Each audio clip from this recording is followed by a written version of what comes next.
안녕하세요. 저는 핸드메이드 제품을 판매하는 사업을 하는 50대를 바라보고 있는 여자입니다. 결혼을 하고 출산을 하며 저는 제가 단 한 번도 사업을 하게 될 거라고 생각해 본 적이 없었는데 정신을 차리고 보니 꽤 안정된 사업을 운영하는 사장님이 되어 있더군요. 사람 운명이란 게 참 신기하지 않나요? 오늘 제가 사연열차 애청자분을 찾아뵙게 된 건 다름 아닌 저의 자존감이 바닥을 치던 시절이 있었던 답답한 제 결혼 생활 이야기를 들려드리기 위해서인데요. 큰 용기 내어 사연을 보내니 다들 많은 응원 부탁드립니다. 그러면 이야기 시작해 볼게요. 저와 남편은 소개팅으로 만나게 되었습니다. 사실 처음엔 저뿐만 아니라 남편 역시 서로를 마음에 들지 않아 했어요. 그랬기에 저흰 주어진 음식을 먹으면서 적당한 예의만 지키고 다음 만남을 기약하지는 않았죠.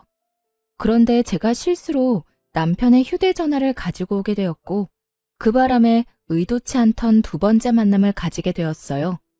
격식 차린 차림이 아닌 운동복 차림으로 가진 두 번째 만남. 저 못지않게 남편 역시 편한 차림이었고 저흰 편한 차림만큼 가볍게 커피나 한잔하고 헤어지기로 했습니다. 그런데 소개팅이란 자리에서 벗어나 편하게 만난 남편과의 시간은 생각보다 즐겁더라고요. 남편 역시 그렇게 생각했는지 헤어질 무렵 다음 만남을 기약하게 되었죠. 그렇게 만남을 이어오다 3년이 되던 어느 날 저흰 결혼을 하게 되었고 남편과 제 사이엔 어느새 7살 아들이 자라고 있었죠. 신혼 때는 저 역시 직장 생활을 하고 있었습니다. 하지만 출산과 육아를 하며 일을 병행한다는 건 너무 힘든 일이었죠. 엄마, 나 어린이집 싫어. 가기 싫어. 도연아, 엄마도 도연이랑 헤어지는 거 싫어. 그런데 엄마도 해야 할 일이 있는걸? 엄마는 회사에 가서 일을 해야 하니까 도연이는 어린이집 가서 친구들하고 선생님이랑 조금만 놀고 있어. 엄마가 빨리 도연이 보러 갈게. 싫어. 도연이는 싫다고. 말이 터지기 시작하니 아들은 본격적으로 어린이집을 거부했고 전 결국 복직을 하고 3개월 만에 직장을 그만두게 되었습니다. 처음엔 남편도 제가 일을 그만두는 걸 반대한다거나 싫어하진 않았어요. 오히려 반기는 쪽이 가까웠죠. 아무래도 도연이 때문에 직장 생활을 더 하는 건 무리인 것 같아. 아침마다 전쟁도 그런 전쟁이 없어. 가기 싫다는 아들 떼어놓고 출근하는 내 맘도 편하지 않고. 퇴근도 늦으니까 도연이 데리러 가면 애 혼자 있을 때가 한두 번이 아니라니까. 그 어린애를 아침 일찍 데려다주고 제일 늦게 데리고 오고. 다 애를 위해서 회사 다니는 건데 정말 이게 애를 위한 일이 맞나 싶다니까. 그래서 말인데 나 회사 그만둘까 봐. 그래, 그렇게 하자. 나 혼자 본다고 우리 집이 망하는 것도 아니고. 내가 좀 더 부지런하게 일하면 괜찮을 거야. 당신은 다른 걱정하지 말고 우리 도연이나 잘 키워줘. 돈 걱정은 하지도 말고 집안일만 신경 써. 알겠지? 이렇게나 저와 생각이 통하고 든든하던 남편이었는데 시간이 지나면 지날수록 저에게 생활비로 압박을 해오기 시작하더라고요. 그것도 물가 반영은 1도 하지 않은 4년째 같은 금액으로 주는 생활비로요. 이번 달에 생활비 좀 줄이면 안 돼? 뭐? 생활비를? 안 돼. 지금 주는 것도 사실 부족해. 거기서 아끼고 또 아끼면서 겨우 맞춰나가고 있는 건 몰라? 그런데 여기서 생활비를 더 줄인다고? 안 돼. 절대 안 돼. 나도 힘들어서 그래. 요즘 회사 사정도 안 좋아서 연장 근무하는 것도 눈치 보이고. 그러지 말고 당신 다시 일자리 알아보면 안 돼? 나 혼자선 도저히 힘들어서 안 되겠어. 요즘같이 힘든 시기에 내가 취업이 되겠어? 하여튼 알아는 볼게. 그래도 큰 기대는 하지 마. 나한테 취업 가지고 부담을 주지 말란 말이야. 알겠어. 내가 부담을 주면 또 얼마나 준다고. 천천히 시간을 가지고 기다릴 테니까 노력이라도 해봐. 그렇게 전 취업을 준비하게 되었고 제 예상대로 그건 쉬운 일이 아니었죠. 경력 단절에다가 아기 엄마. 그 어느 회사에서도 선호하는 사람은 아니었고 취업을 준비하며 저의 자존감마저 바닥을 치게 되었습니다. 예전엔 다른 회사에서 이직을 권할 만큼 능력 있는 사람이었는데 이젠 어디에서도 환영받지 못하는 사람이 되었다는 생각에 자존감은 급속도로 바닥을 치게 되었죠. 그러는 와중에 그 어떤 압박도 부담도 주지 않겠다는 남편은 그 호언장담이 무색하게 그렇지 않아도 바닥인 제 자존감을 더욱 바닥치게 했습니다. 면접은 어떻게 됐어? 오늘 근처 회사에 면접 보러 간다고 했잖아. 그런데 그게 안 될 것 같아. 도연이 곧 8살이라고 하니까 초등학교 들어가면 엄마 손길이 더 많이 필요할 텐데 회사 일은 어떻게 할 거냐고 되묻더라고. 아, 답답하다, 답답해. 내가 더 답답하다. 어떻게 매번 그렇게 다 떨어지냐? 면접 보러 가면 좀 웃고 해. 그렇게 궁상 떨고 앉아있는데 어느 사장이 합격시켜주고 싶겠냐? 나 같아도 싫겠다. 당신 무슨 말을 그렇게... 그리고 내가 면접하러 가서도 이러고 있겠어? 지금이야 매번 면접에서 떨어지니까 속이 상해서 이런 표정인 거고 면접에선 나도 밝은 표정으로 있다고. 하여튼 말이라도 좀 예쁘게 하면서 위로라도 해주면 안 돼? 그렇지 않아도 속상하고 자존감도 떨어지는데 당신까지 꼭 그렇게 후벼 파야 속이 시원하냐고. 당신이 잘못해서 면접 떨어져 놓고 왜 나한테 화풀이야? 엄한데 화풀 생각 말고 저녁이나 차려. 돈 못 벌면 밥이라도 제때제때 차려내란 말이야. 남편은 매번 떨어지는 면접에 상심이 큰 저를 위로하기는커녕 비아냥대며 저의 속을 뒤집어 놓기 일쑤였고 전 그런 남편에게 마음이 상할 대로 상해버려 점점 입을 다물게 되었죠. 그럴수록 남편이 점점 더 저를 무시하기 시작했고 어느새 저흰 눈만 마주쳤다 하면 서로를 깎아내리기 바쁜 사이가 되어버렸어요. 이번에도 떨어졌지? 물어 뭐해. 아무 말 안 하고 있는 거 보면 100% 떨어졌겠지. 하긴 나 같아도 당신 같은 아줌마는 안 쓰겠다. 나 같은 게 어때서? 당신 진짜 말 그따위로밖에 못해? 그리고 내가 이렇게 아줌마 된 게 다 누구 때문인데? 누구 때문인데? 설마 나 때문이라고 할 건 아니지? 당신이랑 결혼하고 애 낳고 집안일 하느라 경력 단절된 건 생각도 안 하나 봐. 내가 만약에 일 안 쉬고 당신처럼 일했으면 아마 모르긴 몰라도 업계 최고 대우 받으면서 일했을 거야. 그건 당신 생각이고, 그리고 그렇다고 한들 그게 무슨 소용이야? 지금은 취업도 못하고 집에서 밥이나 축내는 밥순인데 말이야. 뭐? 밥순이? 참나 기막혀서. 그러는 너는 뭔데? 밥순이한테 밥이나 빌어먹고 사는 너는 뭐냐고. 뭐? 밥이나 빌어먹어? 너 지금 말 다 했어? 됐다. 말을 말자. 내가 무식한 여팻네랑 무슨 말을 하겠어? 이렇듯 끝은 무식한 여팻네였고 전 여팻네 말만 들으면 치가 떨릴 정도로 무시를 당하고 있었습니다. 그렇게 무시가 일상이 되던 어느 날 친정엄마의 생일이 다가왔고 전 늘 그렇듯 돈을 뽑아 봉투에 돈을 넣고 있었어요. 다른 때는 1년에 한 번 드리는 용돈이기에 시댁 친정 구분 없이 50만 원씩 드리고 있었지만 남편 놈과 돈과 취업 때문에 다툼이 잦은 시기라 눈치가 보이더라고요. 그래서 고민하다 30만 원만 마련하게 되었고 그 돈을 봉투에 넣고 있었죠. 고작 30만 원에도 이렇게 눈치를 보고 살아야 하느냐는 마음에 참 속이 상하더라고요. 서럽기도 했고요. 말이야 바른 말이라고 육아하고 살림 사는 걸 시급으로만 따져받아도 이렇게 부모님 용돈 드리는 것까지 눈치 볼 일은 없었을 텐데 이딴 남편을 둔 가정주부들의 한탄스러움이 정말 무엇인지 단번에 느껴지는 날이었습니다. 그렇게 한탄스러우면서도 남편의 눈치나 살펴야 하는 저 자신과 처지가 싫기도 했고요. 그렇게 한숨을 푹푹 내쉬며 봉투를 준비하는데 남편이 방으로 들어오더라고요. 방으로 들어온 남편은 그냥 저를 스쳐 지나가는가 싶더니 제 손에 들린 봉투를 보곤 걸음을 멈춰 저에게 물어오더라고요. 웬 돈이야? 전혀 아무것도 모른다는 표정에 저는 반사적으로 고개를 들어 남편을 노려봤고 저의 눈빛에 의아해하던 남편은 이내 엄마의 생일이란 게 떠오른 듯 재빨리 말을 하더라고요. 아, 장모님 생신이지? 이번 주 주말에 같이 밥 먹기로 했어. 시간 괜찮지? 주말에? 나 안 돼. 당직 잡혀서 회사 나가봐야 해. 진작 말해주지. 일찍 알았으면 다른 사람이랑 미리 바꿨을 텐데. 당직이라 사실 알고 있었어요. 당직이 아니라는 걸 말이에요. 남편은 평소 가지고 다니는 수첩에 당직 날은 습관적으로 표시해두곤 했는데 엄마 생일이 있던 달이라 미리 남편 수첩을 확인했었거든요.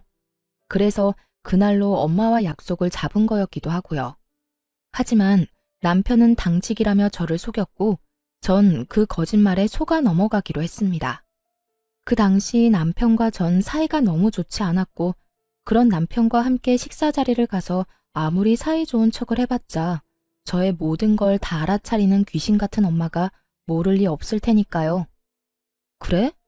뭐 어쩔 수 없지. 엄마가 당신 좋아하는 중식당 가자고 해서 예약해놨는데 취소하고 한식당으로 가야겠다. 사실 엄마는 중식보단 한식 좋아하시잖아. 한식당 갈 바엔 그냥 집에서 대접해. 괜히 나가서 식당에 돈 버리지 말고. 그리고 친정에 주는 용돈도 좀 줄여. 우리 형편에 50만 원이 가당키나 해. 아무리 1년에 한 번 주는 용돈이지만 요즘 같을 때는 너무 부담이야. 제가 알아서 30만 원을 챙겼을 때의 기분과 남편이 강요하는 상황의 기분은 정말이지 천지 차이더군요. 부담인 거 다 아는데 그래도 굳이 말을 그렇게 해야 해? 그리고 당신이 그렇게 말하지 않아도 30만 원만 뽑아왔어. 어련히 알아서 하지. 내가 당신이 그렇게 힘들다는데 50만 원씩 뽑아왔겠어? 잘했다 칭찬까진 바라지 않았어도 적어도 제가 이렇게까지 말한다면 최소한 침묵이라도 해줄 거라 생각했는데 그건 정말 저의 큰 착각이었더라고요. 30만 원을 드린다는 제 말에 남편이 화를 내며 펄쩍 뛰기 시작했으니까요. 뭐? 30만 원? 그것도 너무 많지. 10만 원만 드려. 아니, 그건 너무 심한가? 그래, 인심 썼다. 15만 원. 15만 원 드리고 식사 대접도 우리 집에서 해. 당신이 다 만들면 되잖아. 뭐? 너 진짜 양심 어디 갔니? 20만 원도 아니고 15만 원? 너 진짜 치사하게 이럴 거야? 다른 것도 아니라 우리 엄마 생일이야. 1년에 한 번뿐인 생일. 그런데 뭐? 15만 원? 생일 그게 별거야? 매년 오늘 생일 다 형편에 맞춰서 해드리면 되는 거야. 자식 힘들다는데 설마 더 달라고 하시기야 하겠어? 형편 같은 소리 한다. 다른 건 몰라도 30만 원은 드릴 거니까 그런 줄 알아. 저는 고함을 꽥 질러버렸고 남편은 그제야 좀 심했다 싶었는지 머리를 긁적이며 아무 말도 하지 않더라고요. 그런 남편을 보고 있는데 정말 이혼이란 말이 목 끝까지 차올라 금방이라도 툭하니 튀어나올 것만 같았어요. 하지만 그 순간 안방에 걸린 가족 사진이 보였고 그곳에 행복하게 웃고 있는 아들의 얼굴이 제 시야에 꽂혔죠. 돌싱남 돌싱녀들이 TV에 나와 새로운 인연을 찾아 나설 만큼 흠이 아닌 세상이 되었지만 자식이 있으니 이혼이 쉽지만은 않더라고요. 특히나 곧 입학을 앞두고 있는 아들에게 아빠를 빼앗을 순 없는 노릇이기도 했고 무엇보다 그대로 이혼을 했다간 제 능력 부족으로 아들을 보지 못하고 살 것이 뻔했기에 전 참고 또 참으며 말을 삼킬 수밖에 없었습니다. 그렇게 울분이 담긴 봉투를 챙겨 엄마를 만났고 제 계획대로 엄마를 한식당에 모시게 되었죠. 고급 한식당이 아닌 그저 평범한 식당이었지만 엄마는 참 기뻐하시더라고요. 딸밖에 없네. 엄마 생일이라고 외식도 시켜주고 말이야. 에이, 엄마, 그런 말 하지 마. 더 좋은 곳에 모시고 싶었는데 미안해. 내가 취업만 하면 엄마 좋은 데 모시고 가서 거하게 대접할 테니까 그때까지 건강하기만 하셔요. 생신 축하해요. 그래, 고맙다. 요즘 많이 힘들지? 젊은 사람들도 취업이 힘들다고 난리던데 넌 더 힘들겠지. 그래도 너무 낙담하지 말고, 알겠지? 난 괜찮으니까 너무 걱정하지 마. 얼른 먹자. 나 배고파. 그렇게 식사 자리가 끝나고 계산을 하려는데 엄마가 미리 계산을 해버렸다고 하더라고요. 아마 힘든 딸에게 부담이 될까 화장실 가는 척을 하시며 미리 계산한 듯 했어요. 그것까지도 마음이 너무나도 속상했는데 집으로 돌아와 가방을 정리하던 저는 그 자리에 주저앉아 펑펑 울고 말았습니다. 제 가방 속엔 제가 엄마에게 드렸던 봉투가 고스란히 들어있더라고요. 30만 원이 아닌 100만 원이 든 돈 봉투가요. 봉투 안엔 짧은 편지 한 장도 있었는데 엄마는 연신 취업에 실패하는 딸이 안쓰러워 좋은 옷이나 한 벌 해입을 하며 돈을 넣어뒀다며 나중에 잘 되면 다 갚으라는 내용이었어요. 그날 밤 그 돈봉투와 편지를 안고 얼마나 울었는지 모릅니다. 죄송하기도 하고 서럽기도 해서요. 전 그 100만 원 봉투를 보며 다시 태어나기로 다짐했고 취업 대신 100만 원을 발판 삼아 다시 한번 큰 용기를 내기로 했죠. 제가 낸 큰 용기는 사업이었어요. 처녀 때 제가 하던 일은 다름 아닌 보석 디자이너였는데 보석을 디자인하던 그 당시에도 전 머리핀에 관심이 많았어요. 그래서 전 제가 제일 잘할 수 있으면서도 좋아하는 일로 새로운 도전을 해보기로 했습니다. 그간 가정주부로 산 세월이 얼만데 그 흔한 비상금 한 푼이 없더라고요. 얼마나 악착같이 가정에만 충실하게 살았는지 기특하다는 생각보단 멍청했다는 생각만 들었어요. 제 수중에는 부모님이 주신 100만 원이 전부였고 그 돈으로 머리핀 재료들을 구입해 핸드메이드 제품을 만들어 팔기 시작했습니다. 처음엔 제품 종류가 많진 않았어요. 하지만 하나 둘 사간 고객분들의 재구매율이 높아지며 매출이 올라가기 시작했고 감사하게도 입소문들을 내주셔 점점 주문수가 늘어갔어요. 그러다 제가 머리핀을 판매한다는 이야기를 들은 아들의 유치원 원장님이 대량 구매를 해주신 것도 모자라 원생들과 학부모님들께 선물로 나눠주시며 그 인기는 절정에 다다르게 된 것이었죠. 그렇게 100만 원으로 시작한 사업은 어느새 온종일 제품을 만들어도 모자랄 만큼 주문이 넘쳐나고 있었습니다. 혹시나 망할 수도 있는 일이고 혹여나 그렇게 된다면 또 남편에게 모진 말들을 들을 수 있으니 굳이 남편에게 알리지 않고 시작했었거든요. 그런데 저의 사업은 어느새 작업실을 따로 얻어야 할 정도로 규모가 커져 있었죠. 그렇게 몸도 마음도 바쁜 사이 시모의 생일이 다가왔고 저 역시 남편과 마찬가지로 참석조차 하고 싶지 않았지만 그랬다간 또 무슨 불호령이 떨어질지 모르는 일이니 참석하게 되었어요. 여보, 어머님 용돈 준비했어? 안 했으면 내가 은행 간 김에 뽑아올까? 어? 아니야. 내가 준비했어. 그래? 식당 예약도 당신이 했다고 했지? 웬일이래? 평소에 귀찮다고 신경도 안 쓰던 사람이. 어디 예약했어? 집에서 가까워? 어딘지 말하면 당신이 다 알아. 그냥 당신은 내가 운전하는 차 타고 가서 밥만 맛있게 먹고 오면 돼. 얼른 가자. 이러다 늦겠다. 남편은 평소와 다르게 시모 생일 준비를 혼자 다 한 상태였고 그런 남편이 저는 이상할 수밖에 없었습니다. 그도 그럴 것이 지난 결혼 생활 동안 친정은 물론이고 시댁 일에도 남자가 뭘 아냐고 하며 귀찮은 일은 전혀 나서지 않던 남편이었으니까요. 하지만 이런 저의 의아함은 약속 장소에 도착하고 난 후 다 풀리게 되었죠. 남편이 시모 생일이라고 예약한 식당은 고급 한식당으로 유명한 곳이었기 때문이었죠. 저에겐 돈이 아까우니 엄마 생일상을 집에서 차려주라던 남편놈은 제가 돈이 없어 차마 모실 생각도 못한 한식당에서 제일 비싼 코스로 예약했더군요. 아무리 자기가 번 돈으로 자기 부모한테 쓴다고 한들 이토록 차이나게 대접할 거라곤 상상도 못했던 터라 그 배신감은 더욱 크게 다가왔습니다. 거기에다 용돈 봉투까지 두둑하게 준비해 제 앞에서 시모에게 건네는데 정말 눈이 돌아버릴 지경이었어요.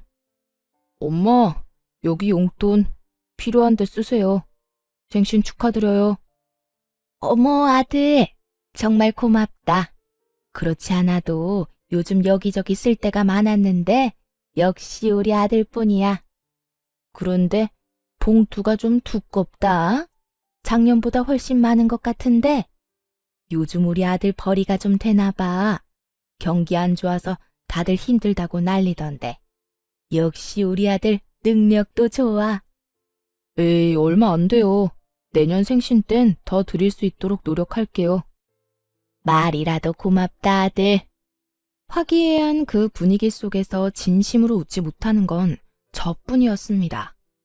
우라가 치밀어 올라 당장이라도 그 상을 엎어버리고 싶은 걸 그야말로 죽을 힘을 다해 참고 또 참았어요. 그 순간 제가 표정 관리를 어떻게 했는지, 무슨 말을 어떻게 했는지 기억이 나지 않을 정도니까요. 전 그만큼 화가 나 있었고 남편에 대한 분노로 치가 다 떨릴 지경이었어요. 그렇게 인고의 시간이 지나고 집으로 돌아온 저는 그야말로 개거품까지 물며 남편에게 따져 물었어요. 너 진짜 이럴 거야? 이렇게 치사하게 나올 거냐고. 정말 화가 나는 게 남편의 태도였어요. 저는 화가 치밀어 올라 거품까지 물며 따지는데 남편은 정말로 아무것도 모르겠다는 표정과 목소리로 저에게 왜 난리를 부리냐고 하더라고요. 내가 뭘 어쨌다고 이 난리야? 전 이런 남편의 태도에 더욱 화가 났고 그간 쌓아왔던 울분을 토해냈죠. 몰라서 물어? 식당부터 시작해서 용돈까지. 우리 엄마 생일 때 너 뭐라고 했어? 돈도 없는데 집에서 모시라면서. 그리고 용돈은 또 어떻고. 20만 원도 아까우니까 15만 원 주라고 그렇게 화를 내놓고선 오늘 어머님께 드리는 거 보니까 적어도 100은 돼 보이더라. 어떻게 그렇게까지 차별을 할 수가 있어? 뭐든 적당히 해야지. 네 엄마만 부모고 내 엄마는 남이다 이거니? 엄연히 따지면 남이 맞잖아. 그리고 당신 엄마는 당신이 챙기고 우리 엄마는 내가 챙기는 게 당연한 거잖아. 당신은 오히려 나한테 고마워해야 해. 당신이 장모님한테 드린 용돈도 내 돈으로 드린 거잖아. 그러니까 지금 당신이 나한테 화낼 게 아니라 고마워해야 하는 거라고. 30만 원이든 15만 원이든 그게 얼마든 당신이 나 없었으면 그 돈을 줄 수 있었을 거라 생각해? 뭐? 당신 진심이야? 정말 진심으로 그렇게 생각하고 있는 거야? 그리고 더 솔직하게 말하면 나 사실 당신 집에 돈 주는 거 아까워. 형편이 좋으면 몰라. 솔직히 나 혼자 벌어서 양가 다 챙기는 게 쉬운 줄 알아? 솔직한 심정으론 처가에 주는 돈 우리 집에 다 주고 싶다고. 이렇게 말하는 남편놈을 보며 더는 대화할 필요가 없다는 생각이 들더군요. 매번 형편 타령하는 것도 어이가 없었고요. 저희요, 서울에 자가 있습니다. 그것도 대출 하나 없는 저희 집이요. 결혼할 때 정확히 반반으로 해서 마련했고, 그래서 명의는 공동 명의였죠. 남편의 월급이 적은 것도 아니었고, 적금, 생활비, 남편 용돈 등등 다 내고도 어느 정도 여유 있다는 거 저도 다 알고 있는데 그놈의 형편 타령에 입이 마르지 않는 지경이니 제가 얼마나 어이가 없겠어요. 오죽했으면 그냥 내가 자기 돈 쓰는 것이 꼴 보기 싫다고 하는 것이 도리어 남편이 덜 미울 것 같은 심정이었어요. 전 끊임없이 치사하게 구는 남편에게 이렇게 말했어요. 그래, 알겠다. 그러면 앞으로 당신 집은 당신이 챙겨. 내 집은 내가 챙길 테니까. 불만 없지? 불만? 불만이 왜 있겠냐? 나야 당연히 고맙지. 너 분명 네 입으로 그랬다. 각자 집은 각자 챙기기로. 남편은 각자 집을 챙기게 된다면 누구 손해가 큰지 전혀 알지 못하는 듯 하더군요. 하긴 제가 생색내는 사람도 아니었고 시댁의 제사부터 시작해서 명절까지 전 그 누구의 도움도 받지 않고 혼자 해냈고 때론 남편도 없이 혼자 가서 음식 준비에 마무리까지 혼자 다 해낸 것이 한두 번이 아니었으니까요. 그것뿐인가요? 제 시모 쉬운 사람 아닙니다. 틈만 나면 전화가 와서 이런저런 잡일 다 시켜대는데 그게 얼마나 사람 미치게 하는지 남편은 전혀 알지 못하겠죠. 그런 모든 일들에서 해방시켜준다는데 제가 마다할 이유는 없었고 전 다시 한번 정확히 각자의 의미를 짚어주었죠. 그래, 알겠어. 앞으로 나 당신 집에 발길도 안 할 거야.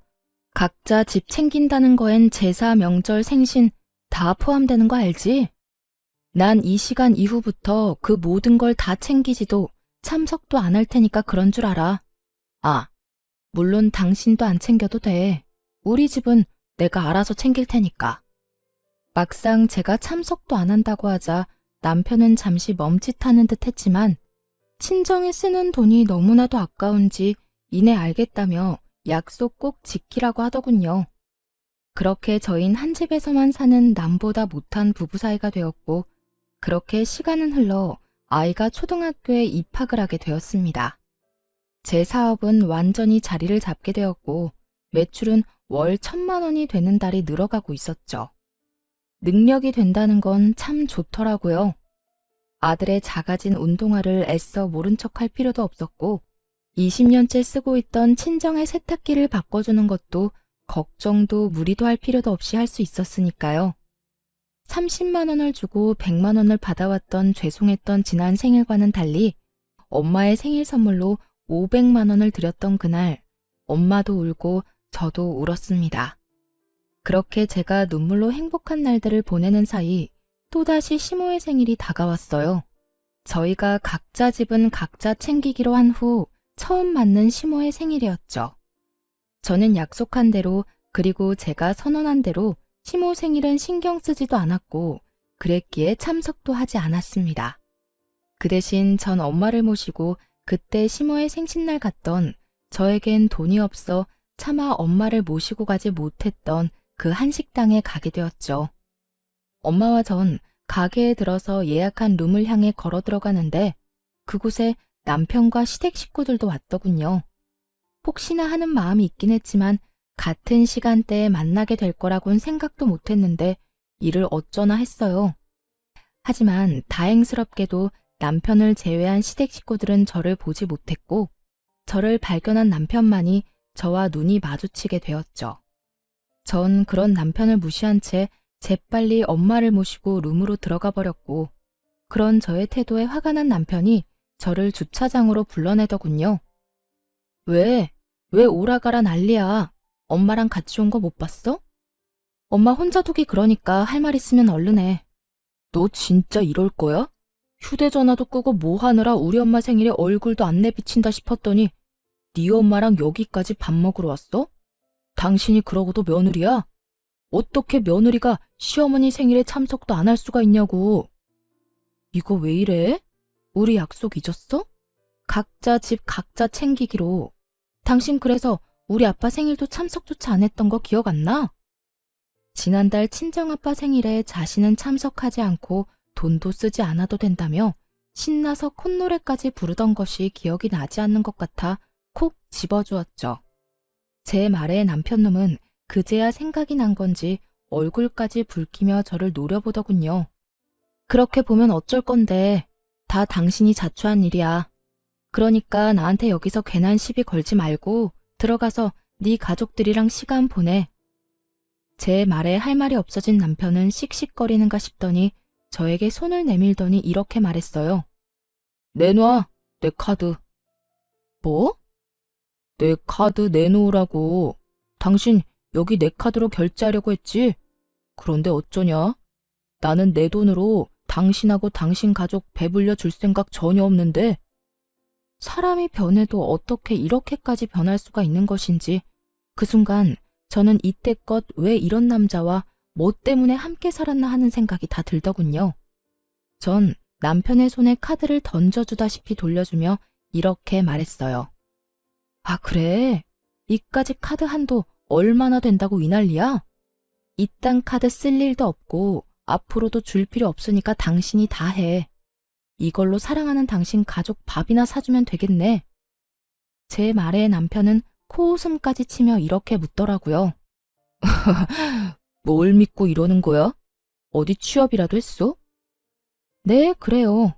전 그때까지도 제가 사업을 하고 있으며 그 사업으로 대박이 났다는 사실을 알리지 않고 있었어요.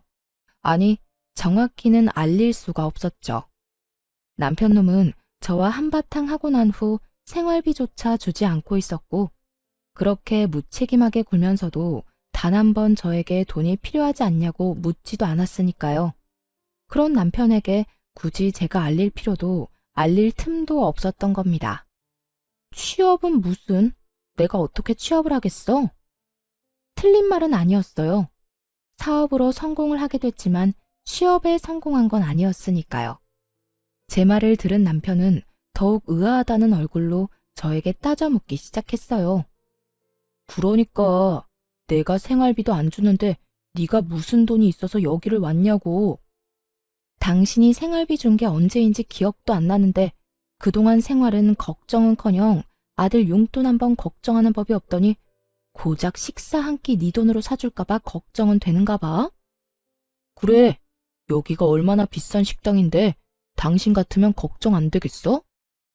걱정하지 마. 나 취업은 못했는데 사업이 대박이 났거든. 그래서 우리 엄마 모시고 여기 정도 올 돈은 있어. 뭐? 사업? 당신이 무슨 사업이야? 집에서 살림만 하던 여자가 사업은 무슨?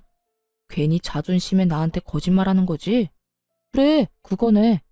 자존심이 밥 먹여주는 거 아니니까 거짓말 그만하고 지금이라도 장모님이랑 빨리 나가. 여기 정말 비싸다니까. 제 말은 전혀 믿지 못하고 행여나 자신에게 빈대라도 붙을까봐 벌벌 떠는 남편을 보며 비로소 오늘이 그날이구나 싶더라고요. 저희가 그 긴 세월의 인연을 끝내고자 이혼을 말하게 되는 날 말입니다. 엄마랑 내 밥값은 내가 알아서 해결할 테니까 당신은 신경 쓰지 마. 아니다.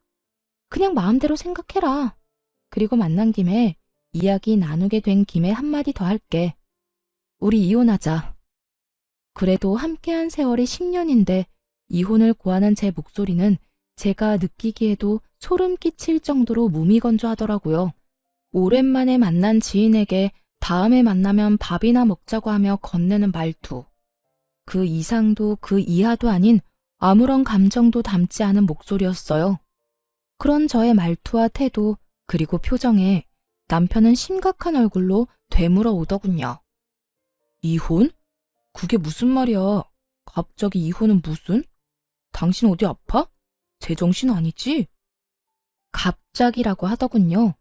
남편에겐 갑자기인 그 이혼이 저와 아들에겐 갑자기가 아니었는데 말이죠. 어느 날 아들이 진지한 얼굴로 저에게 이렇게 말하더라고요. 엄마 그냥 아빠랑 이혼하면 안 돼요? 어? 이혼? 너 이혼이 무슨 뜻인 줄 정확히 아는 거야? 엄마, 나 초등학생이야. 그 정도는 충분히 안다고. 안다는 애가 이혼하라는 말을 어떻게 엄마한테 할 수가 있어? 왜? 무슨 일 있어? 아들은 이유를 말하지 않았고 전 그저 남편과 아들 사이에 제가 모르는 무슨 일이 있겠거니 했어요. 제 눈에는 어리게만 보이는 고작 초등학생인 아들의 입에서 나온 말이었으니까요. 하지만 아들은 끊임없이 저에게 이혼을 말해왔고 어느 날은 그 이유를 말해주더군요. 엄마가 행복해 보이지가 않아요. 나하고 있을 땐 엄마가 웃기도 하고 행복해 보이기도 하는데 아빠와 함께 있을 땐 엄마가 행복해 보이지 않아요. 그러니까 그냥 이혼하면 안 돼요? 정신이 번쩍 들더라고요. 저는 아들 때문에 저런 남편이라도 붙잡고 살았던 것인데 아들은 저를 위해 저런 아빠를 참고 있었던 사실을 알게 되었으니까요. 그 후로 전 아들과 함께 많은 대화를 나눴고 그렇게 이야기를 나누고 상의한 결과 남편과 이혼하기로 했던 것이었죠. 이런 사실을 언제 남편에게 말하나 싶었는데 남편이 그날을 정해주니 저는 그저 남편에게 말할 수밖에요. 나 안 아파. 정신도 멀쩡하고. 그러니까 이혼하자. 당신도 사실 가정에 미련 없잖아. 나도 마찬가지야. 당신이랑 사는 거 많이 지쳤고 당신한테도 아무 감정 없어. 이런 결혼 생활이 무슨 의미가 있겠어. 그러니까 우리 여기서 그만하자. 여전히 무미건조한 제 말에 남편은 알턴이 빠진 사람처럼 홀가분한 표정을 지어 보이며 이렇게 말하더군요. 그래, 그러자. 차라리 잘 됐어. 나도 괜한 너 그렇게 구질구질하게 사는 거 보기도 싫었고 다 내 탓인 것 같은 마음에 죄책감 느끼는 것도 싫었어. 그래, 이혼해. 그래, 그러면 이혼하는 걸로 알고 가볼게. 엄마 기다려. 그렇게 저흰 각자 부모님에게로 돌아갔고 무사히 식사 자리를 마쳤습니다. 저는 식사가 끝나고 차를 한 잔 마시며 엄마에게 모든 사실을 털어놓았고 엄마는 이렇게 말씀해 주시더라고요. 대충 눈치는 채고 있었어. 어느 순간부터 처가인 발걸음도 하지 않고 네가 많이 힘들어 보였거든. 그래서 걱정 많이 했는데 그래도 이제 엄마는 걱정 안 해. 그땐 많이 힘들어 보였는데 이혼한다고 말하는 지금의 너는 후련해 보이거든. 잘 결심했어. 네가 행복할 수만 있다면 그게 이혼이든 뭐든 엄마는 환영이야. 이 엄마가 응원할게. 엄마는 저의 앞날을 응원해 주셨고 생각보다 좋은 분위기에서 식사 자리를 마칠 수 있었죠. 하지만 이런 저희 집과는 달리 시댁은 난리가 난 듯 하더라고요. 집으로 가기 위해 주차장으로 가니 시모가 고래고래 소리를 지르며 제 욕을 하고 있는 꼴을 보아하니 말이에요. 그년이 이혼하자고 했다고? 그래, 그까짓 이혼해. 애는 애 엄마한테 키우라고 하고 양육비는 월 20만 원만 줘. 그리고 애는 우리가 보고 싶을 때마다 본다고 하고. 알겠어? 어디 땡전 한 푼도 못 버는 거 그래도 애 엄마라고 참고 살게 해줬더니 뭐? 이혼? 그까짓 이혼 당장 해라. 그게 요즘 사업한다나 봐. 꽤 잘 되는 것 같던데. 그러고 보니 하고 다니는 것도 좀 바뀐 것 같기도 하고. 집에서 놀고 먹던 게 사업이라고 해봤자 그게 뭐 잘 되겠니? 다단계는 아닌지 몰라. 사업을 하든 취업을 하든 그 물건 못 쓸 물건이니 이혼해. 이런 대화는 저는 물론이고 친정엄마까지 듣게 되었고 엄마의 표정은 좋지 않았습니다. 저 옆앤내가 누구한테 감히 욕짓거리를 하는 거야? 내가 진짜 저 옆앤내를? 엄마, 참아. 여기서 흥분해봤자 좋을 거 하나 없어. 괜히 말 섞지 말고 그냥 가자. 무시가 답이니까. 엄마를 달래며 잡아끄는 행동과는 다르게 당장이라도 달려가 내 수익이 월 1,000이다 라고 외치고 싶었지만 그렇게 한다고 한들 뭐가 남겠어요. 전 말로 하는 대신 그들을 지나쳐 제 차에 올라탔고 그 순간 그 사람들의 눈빛을 아직도 기억합니다. 뭐니? 쟤 도연애미 아니니? 저거 비싼 차 아니야? 쟤가 왜 저 차에 타는 거야? 그러게. 저 차 1억짜린데 엄청 비싼 차인데 왜 저기에. 여보. 남편은 제 차 문을 붙잡고 늘어지더라고요. 이거나 차 출발하려는 거 안 보여? 죽고 싶어서 환장했어? 그게 아니라 이거 정말 당신 차야? 당신 정말 대박이라도 난 거야? 말했잖아. 나 대박 났다고. 그러게 잘 좀 하지 그랬어. 사람 말도 좀 믿고. 여보, 우리 이야기 좀 하자. 아까는 내가 말이 심했지? 미안해. 이제 와서 미안? 웃기지도 않는다 진짜. 다 됐으니까 저리 꺼져. 전 남편을 있는 힘껏 밀어버리고선 그대로 차를 몰고 주차장을 빠져나왔어요. 룸미러를 통해 보니 남편은 거의 울 것 같은 얼굴로 제 차를 쫓아오다 넘어져 버렸고 시모는 자리에 털썩 주저앉아 있더군요. 그 후로 저는 바로 이혼을 진행했고 남편은 그제야 끝까지 저에게 매달리더라고요. 여보, 우리가 이혼은 무슨 이혼이야. 내가 바람을 피운 것도 아니고 당신한테 나쁜 짓을 저지른 것도 아니고 이까진 일로 이혼한다고 하면 사람들이 다 비웃는다고. 사람들이 뭐라고 하든 난 상관없어. 그리고 당신이 나한테 한 행동이 외도하고 다른 게 뭔데? 당신은 말로 나한테 상처를 줬고 행동으로 나한테 배신감을 안겨줬어. 난 더는 당신을 사랑하지 않고 당신 같은 사람을 믿지도 않아. 여보, 내가 미안해. 나 정말 반성 많이 하고 있다고. 그래, 우리 도연이. 당신은 도연이 생각 안 해? 도연이가 아빠 없다고 손가락질 받길 바라는 건 아닐 거 아니야. 나도 그것 때문에 참고 살았는데 당신 아들 도연이가 제발 나더러 당신하고 이혼하라고 하더라. 뭐? 우리 아들이? 우리 아들이 왜? 거짓말이지? 도연이가 그랬을 리가 없잖아. 도연이가 내가 불행해 보인대. 당신이랑 있는 내가 행복해 보이지 않아서 차라리 이혼했으면 좋겠다고 하더라. 애가 그런 생각을 할 때까지 당신은 뭐 했냐? 도대체 뭘 했길래 내 아들이 나한테 그런 말까지 하게 만들었냐고. 충격적인 진실 앞에 남편은 할 말이 없는 듯 가만히 있더라고요. 오만 생각이 남편의 머릿속에 오가는 것 같기도 했고요. 우리 아들, 나 이혼하고 나면 당신 보고 싶지도 않대. 그러니까 그런 줄 알고 이혼 준비해. 남편은 이런 제 말에도 아무 말도 하지 않고 돌아갔고 그렇게 이혼은 진행되었습니다. 재산 분할이 제일 걱정이었는데 긴 세월 남편이 생활비 한 번 주지 않았고 양육에도 무관심한 태도에서인지 모든 것은 저에게 유리한 조건으로 끝이 났고 양육권 역시 아들의 뜻에 따라 당연히 제가 가지게 되었어요. 아들은 강력하게 아빠는 보고 싶지 않다는 자기 의사를 전했고 그 덕에 전 남편은 아들의 얼굴조차 제대로 볼 수 없는 처지가 되었습니다. 그렇다고 해서 전 남편의 처지가 불쌍하다거나 안쓰럽다거나 그런 감정은 전혀 들지 않더라고요. 마지막으로 본 전 남편의 충격적인 얼굴이 신경 쓰이긴 했지만 평소 남편은 아들에 대해 이렇다 할 정도의 정이 없던 사람이었으니까요. 이혼을 하며 알게 된 사실인데 전 남편의 말이 씨가 된 것인지 전 남편의 회사가 정말로 힘들어져 인원 감축에 들어가게 되었다고 하더라고요. 그 결과 평소 능력이 없던 남편이 잘리기 직전이란 말을 듣게 되었죠. 거기에다 그간 전 남편에게 뭐든 넙죽넙죽 잘 받던 전 시모는 막상 전 남편이 이혼한 것도 모자라 회사까지 잘려 전 시댁에 신세를 질 위기에 놓이자 딱 잘라 안 된다며 내쫓아버렸다고 하더군요.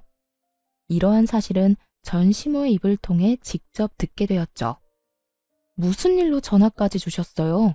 저 이제 어머님 며느리 아닌데요. 나라고 전화하고 싶어서 한 줄 아니? 네 남편 여기 왔다 갔다. 제 남편 아니고 어머님 아들이요. 저 이혼한 거 잊었어요? 그래, 내 아들. 방금 너랑 이혼하고 회사까지 잘린 내 아들 왔다 갔다. 꼴을 보아하니 마땅히 오갈 데도 없는 것 같더구나. 그렇다고 내가 나이가 몇 살인데 이 나이에 아들까지 끼고 살 순 없는 노릇이라 그대로 내쫓았다. 잘하셨네요. 그런데 그걸 왜 저한테 말하세요? 저는 궁금한 적도 알고 싶지도 않은데요. 말버릇하고는... 에휴, 너 화난 거 나도 안다. 그런데 들어보니 너도 잘한 거 하나 없더구나. 그러니 너도 이쯤하고 그만 아범 데리고 가거라. 아무리 밉다고 해도 네 새끼 아빠인데 저대로 둘 수는 없는 노릇이지 않니? 내가 보아하니 반성 많이 한 듯하니 데리고 가서 잘 구슬려서 데리고 살아. 알겠니? 이혼한 지가 언젠데 왜 그때까지 제게 시모짓거리를 하려고 하는지 이해가 되지 않더라고요. 하긴 애초에 이해가 되는 사람이었다면 자기 아들이 저에게 그딴 식으로 굴 때 가만히 보고만 있지도 않았겠지만요. 전 그때까지 큰 착각을 하고 있는 시모에게 단호하게 한마디 해주고 전화를 끊어버렸습니다. 어머님, 아니, 아줌마, 전 분리수거도 안 되는 그딴 쓰레기 필요 없어요. 제 아들도 더 이상 아빠가 필요 없다고 하고요. 뭐? 너 지금 나한테 아줌마라고 했니? 어디서 건방지게 어른한테 그딴 투로 짓거리는 게야? 제가 이혼한 지가 언젠데 언제까지 어머님이라고 불러드릴 거라 생각했어요. 말이야 바른 말이라고 이젠 아무 관계도 아닌데 아줌마가 맞지 않나요? 저요, 바빠요 아줌마. 일도 해야 하고 아들도 키워야 하고요. 그러니 이딴 일로 연락하지 마세요. 더는 목소리도 듣고 싶지 않네요. 끊을게요. 전화를 끊어버린 저는 전화번호를 바꿔버렸고 혹시 하는 마음에 아들 역시 번호를 바꿔버렸습니다. 그렇게 그 지긋한 인연도 끝이 났어요. 그 후 저는 아들과 함께 잘 살고 있습니다. 이혼을 하고 난 후 제법 자란 아들이 저에게 이런 말을 해주더라고요. 엄마, 이제 정말 엄마가 행복해 보여. 그래서 나도 행복해. 그러니까 엄마, 앞으로도 많이 행복해 해줘. 나도 행복하게 말이야. 아들, 고마워. 사랑해. 나도 사랑해, 엄마. 그 말에 왈칵 눈물이 쏟아져 내리더라고요. 품 안에서 울고 웃던 아들이 어느새 자라 엄마의 행복이 자신의 행복이라 말하는 걸 보며 눈물이 나기도 했고 행복함에 웃음이 나기도 했으며 아들에게 참 고맙기도 했습니다. 만약 그 힘든 시절 아들의 말이 아니었다면 저는 어떻게 됐을까요? 그 쓰레기 같은 인간과 부부란 이름으로 아무 의미 없는 관계를 유지하며 제 인생을 갉아먹고 있지 않았을까요? 그 모든 것이 아들을 위한다는 큰 착각 속에서 말이죠. 그 삶은 결코 행복하지 않았을 뿐더러 끝도 없는 불행에 저는 병들어갔을 겁니다. 여러모로 아들의 존재가 오늘따라 더 감사하게 느껴지네요. 전 앞으로도 아들을 잘 키우는 것은 물론이고 힘들게 자리 잡은 제 사업이 흔들리지 않게 잘 유지하며 제 행복을 위해 살아갈 예정입니다. 제가 행복해야 아들 역시 행복하다고 하니 부지런히 행복해 보려고요. 때론 혼자인 것이 이겨낼 수 없을 정도로 힘이 드는 날이 오겠지만 둘이어서 외로울 때보단 그게 뭐든 덜 힘들지 않겠어요? 전 그게 뭐가 됐든 이겨낼 자신이 있거든요. 이로써 저의 긴 사연도 끝이 났네요. 저는 이혼을 마음먹기 전까진 이런 것도 이혼 사유가 될 수 있나 하는 걱정을 많이 했던 것 같아요. 그 어느 날 전 남편이 했던 말처럼 남편은 외도를 저지른 것도 저에게 폭력을 행사한 것도 아니었으니까요. 하지만 이혼을 진행하며 변호사와 많은 상담을 했는데요. 평생을 함께 살아가야 할 동반자가 내게 무시와 멸시를 밥 먹듯이 한다면, 또 처가와 시가를 대놓고 차별한다면 그것 또한 저와 제 아들에게 정신적 가해가 될 수 있다는 것을 깨달았습니다. 제가 이런 말까지 하는 이유는 세월이 많이 변해도 집에서 육아하며 집안일 하시는 많은 분들 중에 아직도 저처럼 무시당하며 눈치를 보며 사시는 분들이 많이 있더라고요. 가정주부 여러분, 육아와 집안일도 엄연한 일입니다. 가정에서 가장 중요한 일이죠. 그러니까 너무 눈치 보고 주눅이 들어 살지 마세요. 할 말은 하고 살자고요. 그럼 저는 이만 물러가 볼게요. 긴 시간 함께 해주신 모든 분들 감사합니다. 행복하세요.